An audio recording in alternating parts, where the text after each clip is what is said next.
everyone, my name is Hatty, like a hat and a cup of tea, and I am the author of books There's a Head in My Bed and Forkbeard and the Ghost King, two stories that tell some of the tales and myths that surround St Edmund, the Martyred King. This video is brought to you by Our Bury St Edmunds Business Improvement District in collaboration with the Bury St Edmunds Town Council. And they have a treat for you. As well as bringing you this video, they have made a competition for you to take part in.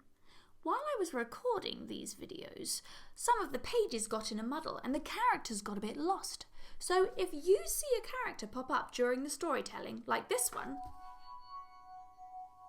pause the video, write down the video time, and then when you have finished watching both stories, make sure to like Our Bury St Edmunds and Hatty Ashton author Facebook pages and send your answers to the email address admin@ourburystedmunds.com.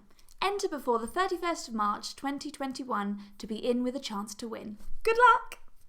Story number 2, Forkbeard and the Ghost King. Keep a lookout for Ed's head. He's supposed to be a ghost in this book.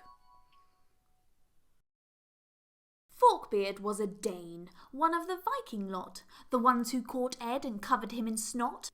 Svein Forkbeard had raided the Saxons before. You see, he did what he liked to after the war.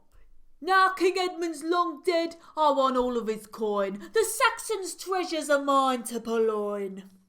I'll snatch all of their gold and the wigs from their fogies. Prepare yourself, comrades, for there will be bogies. But though time had passed and Ed was long dead, everyone had heard of the wolf and his head. "Svein," peeped a Viking, "Forkbeard, captain, are you sure we should sack those Saxons again? What if the wolf's there, or the ghost of the king? Have you not heard the spooky songs that they sing? King Edmund the Martyr, bravest of the brave, will protect his Saxons from beyond the grave. Though he lies still, his magic lives on. Edmund the fearless, Anglo-Saxon!" "Songs don't scare me," belted their host. "You ridiculous fool, I ain't afraid of no ghost." They plotted a plan and went early to sleep, for that night into Saxon homes they would creep. Forkbeard twisted and turned under his sheets, dreaming of battles and past Saxon defeats. Little did he know that from out of his tomb the ghost of St Edmund floated into his room. Our friend Ghostly Ed was pinching his nose. "Yuck! Is that smell coming from his toes? Ugh, what a pong! Can ghosts be sick? I best start spooking and get the job done quick." "I will give Forkbeard an almighty fright. That should stop him from looting at night." Ed widened his eyes and stuck out his tongue. "Forkbeard will wake and the flat will be sprung." But Forkbeard did nothing but snore even harder, waking the mice who were asleep in the larder. He put his fingers in his mouth and tried baring his teeth. "This is scare off even the cheekier thief." Forkbeard rolled over and did a loud fart. Who knew spooking would be such an art? "Hold on a tick. I know just what to do. I will rattle his bones with an almighty boo." Puffing himself up, he made an ear-splitting sound, which rumbled and tumbled and crumbled the ground. The boo was so loud that dust fell from the ceiling. Any creature standing was sent miles reeling. Wolves howled, fish glugged, birds even took flight. We shouldn't have boos at this time of the night. As the boo oohed, shaking the walls and the doors, the boo shook so much that things fell to the floors. Thud! A book here. Crash! A shield there. Forkbeard shot awake, eyes wide and a glare. Whee! Poink! He saw at a glance, at the tip of his nose, the point of a lance. Crossing his eyes, he saw ghostly King Ed. Wait a minute, you're supposed to be dead."